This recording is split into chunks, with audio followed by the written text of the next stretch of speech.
É, parece que nós somos assim constantemente, né? Cada palavra, cada verso ou cada momento que Krishna abre para falar, porque quando a gente vai falar uma coisa, nós normalmente temos uma intenção, né? Um objetivo a ser alcançado. Nós simplesmente falamos por falar. A não sei que nós estejamos confraternizando com os amigos, nos divertindo, mas quando nós estamos falando coisas, não é, importantes, nós normalmente temos um objetivo a ser alcançado. Agora você imagina que você está diante, imagine isso, né? Hipoteticamente, você está diante de Deus, supomos. Vamos partir do princípio de que isso fosse possível em algum momento. No mínimo, é possível na imaginação. Então, é possível em algum momento. Ok? Se não houvesse imaginação, aí seria impossível em todos os momentos. Mas havendo um ser que pensa, ou havendo um ser senciente, consciente, predisposto, esse ser pode imaginar. Então, havendo a possibilidade da imaginação, essa possibilidade já está em andamento, porque ela está no ideal. Eventualmente, o ideal pode também manifestar-se no plano objetivo, que é quando ele se manifesta na experiência objetiva. Então, Krishna, ele está falando com Arjuna aqui de forma objetiva. Nós não estamos lá naquele momento. Entretanto, nós podemos nos transportar para aquele momento e visualizar a pessoa suprema falando diretamente conosco. Então, a fala não é para o Arjuna há 5.000 anos atrás. É entre nós. Simplesmente transporte-se. Dentro da realidade transcendental, não há esse problema de tempo, essa limitação de espaço. Não existe essa diferença. Essa dualidade, ela é um conceito que até a própria relatividade geral quebra esse monopólio, ou seja, interrompe essa ideia de que existe uma diferença entre o passado, o presente e o futuro. Nas próprias leis da física, existe a possibilidade de que não há essa separação entre passado, presente e futuro. Ok? Então, uma vez que está sendo falado, essa informação está sendo dada por uma pessoa dessa natureza, e uma vez que nós, utilizando-nos dos poderes da mente, não precisamos nos limitar presos a um passado distante ou a um futuro inalcançável, nós podemos viver o presente do momento através dos poderes da mente. Então, isso pode ser feito. E quando esses atos são feitos relacionados com Deus, o presente é absoluto. E essa realidade é imediata e válida. Então, você pode estar pessoalmente diante da pessoa e ouvi-la falar diretamente para você. Então, você sai do contexto de uma mitologia antiga, falada para um povo antigo, que não tem nada a ver com a sua vida quando você acorda de manhã e tem que ir para o seu trabalho. Você sai dessa diferença de realidade e passa a ter uma experiência de presente com Deus, pessoalmente. E essa experiência pessoal com a pessoa Krishna é possível para aquele que se predispõe. Então, aqui nós estamos predispostos a ouvir a própria pessoa suprema falar. Então, nós estamos diante dele. Ele está falando conosco, diretamente. E o exercício de se posicionar para ouvi-lo diretamente leva gradualmente o ser a ter uma experiência literalmente direta com essa pessoa. Porque está na pauta essa experiência literal, direta com Krishna, para aqueles devotos que o alcançam, que o conquistam, que tem uma força tão intensa devocional que é capaz de fazê-lo manifestar-se diretamente diante do ser. Ah, Devananda, mas isso não é possível. Bom, quem disse? Quem tem autoridade para dizer que não é possível? Se ele próprio está dizendo que eu apareço diante do meu devoto querido, que eu me manifesto para o meu devoto querido, que eu me revelo ao meu devoto querido. Se ele mesmo está dizendo isso, qual de nós vai dizer que não pode? Quem vai dizer que não pode? Quem tem autoridade para dizer que não pode? Então, vamos deixar vamos dar uma chance para que ele mostre a sua potência espiritual transcendente de Vishnu, ou de Deus. E aqui ele está dizendo assim, que a pessoa, ela muda de corpo, tá? As capas, eu vou só...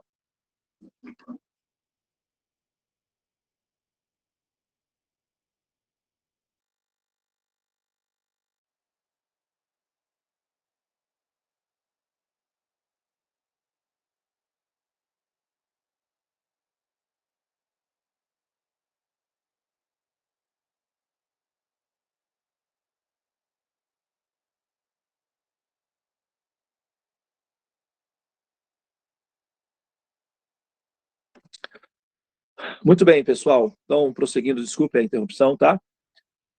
Prosseguindo, a Krishna está dizendo que nós mudamos de corpo, tá? Então, se ele está falando que nós mudamos de corpo, e se nós partimos do princípio de que essa pessoa sabe o que está falando, e está falando um fato que é verdadeiro, então nos cabe observar isso daí. Então tá. Então é possível verificar alguma evidência disso? A gente pode se perguntar, não tem problema nenhum de fazer esse tipo de pergunta. Se é possível verificar essa evidência já no momento. Bom, a gente sabe que cientificamente, né, tem até um paradoxo de Zenão, que foi um filósofo grego, que deu a seguinte metáfora. Imagine que você sai de um barco para atravessar o mar. E você leva todas as peças de um barco semelhante dentro do barco. Como o mar é longo, na medida que você vai fazendo a viagem, você vai tendo que trocar as peças do barco. Então, durante a viagem, você troca todas as peças do barco. A pergunta é, qual barco que você chegou no mesmo barco, lá no final da viagem, né? Ou é um outro barco? Você não saiu do barco. Você está em outro barco sem ter saído do mesmo barco. Então, essa situação acontece com o corpo. Entendido, já se sabe que a cada 7 anos, todas as células do nosso corpo são substituídas. As únicas que permanecem são os neurônios. Por isso, se você perder neurônios, é difícil de recuperar. Então, assim, o melhor é manter os neurônios em estado de saúde. E prana ajuda muito para isso, tá, pessoal? Mas se perder neurônios, não recupera. Agora, as outras células, todas são recuperáveis, ok? O que significa que são recicláveis, tá? Então, o corpo de criança que você tinha, o corpo de criança, cadê o corpo de criança? Ele não existe mais. Ele está totalmente reintegrado na matemática do universo, mas você continua existindo num outro corpo. Então, você é a mesma pessoa em um corpo diferente. Então, essa afirmação de Krishna, ela pode ser observada mesmo no momento presente. Agora, ele também está informando aqui que nós levamos conosco para o próximo corpo, a próxima capa, as impressões adquiridas nessa vida.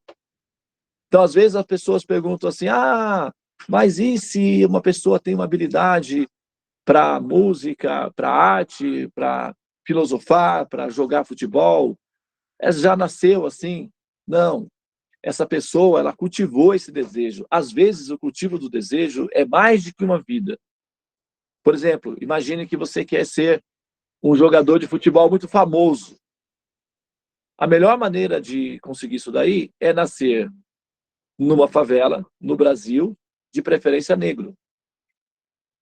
Porque é o arquétipo. Eu quero ser muito um popstar. A melhor forma de se conseguir é nascer americano, de preferência, né, de branco, caucasiano, né? E isso vai fazer você... É o arquétipo. Né? Então, assim, a pessoa vai cultivando esses desejos e o universo ele vai registrando o coeficiente de créditos ou atividades piedosas. Quando ocorre que há uma quantidade de atividades piedosas que justifique o desejo, então o jogador recebe, a alma recebe a oportunidade de finalmente realizar esse desejo. Todos os desejos todos os desejos que nós temos são realizáveis. O universo ele é programado para realizar todos os nossos desejos. É uma máquina programada para esse fim. E por que isso daí? Porque através da realização dos nossos desejos, nós nos saturamos, ok? A gente se satura deles. E ao se saturar, nós então buscamos outras fontes de realização, de satisfação. E essas fontes, no nosso campo de experiência imediata, já não são mais suficientes. É onde nós passamos a buscar uma outra fonte. E é nesse momento que nós buscamos uma fonte transcendente, que transcende aquele nível ao qual nós já nos desgastamos pelo efeito de saturação. Ok? Então, a máquina tem a função de satisfazer os seus desejos, te bombardear de satisfação para que você se sature. Por isso que tem pessoas que tentam extrair prazer e não conseguem. Elas ficam secas, elas não conseguem ter prazer de mais nada. Por quê? Porque, de repente, não é mais ali onde ela tem que buscar satisfação, mas elas ficam insistindo. Aí vem os remédios, que produzem satisfação artificialmente. A alma está ansiando por prazer. A alma anseia por satisfação. Mas a pessoa condicionada... Só um minutinho, pessoal.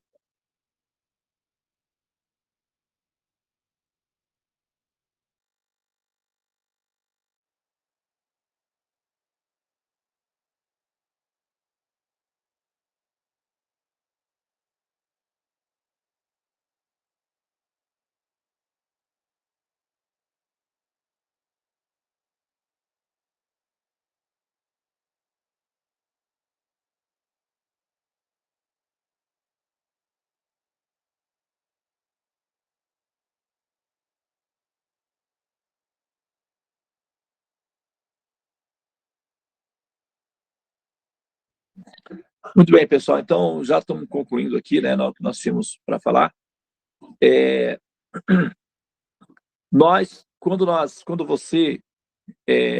Quando a gente não consegue mais extrair prazer, a gente não consegue mais ter prazer nas coisas práticas da vida, pragmáticas da vida, o que significa isso?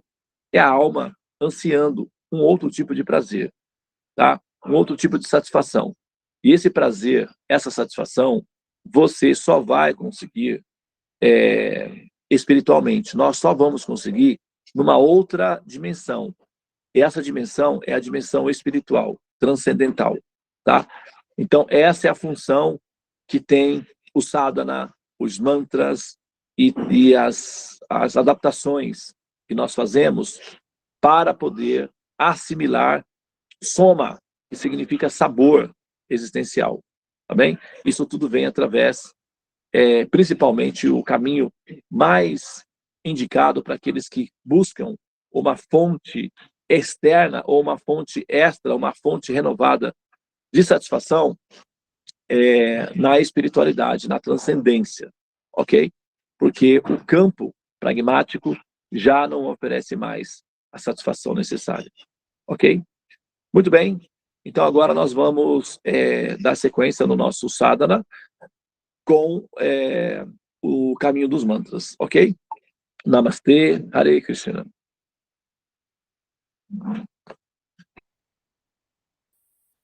Então, pessoal, sou eu que vou conduzir o sadhana hoje de manhã.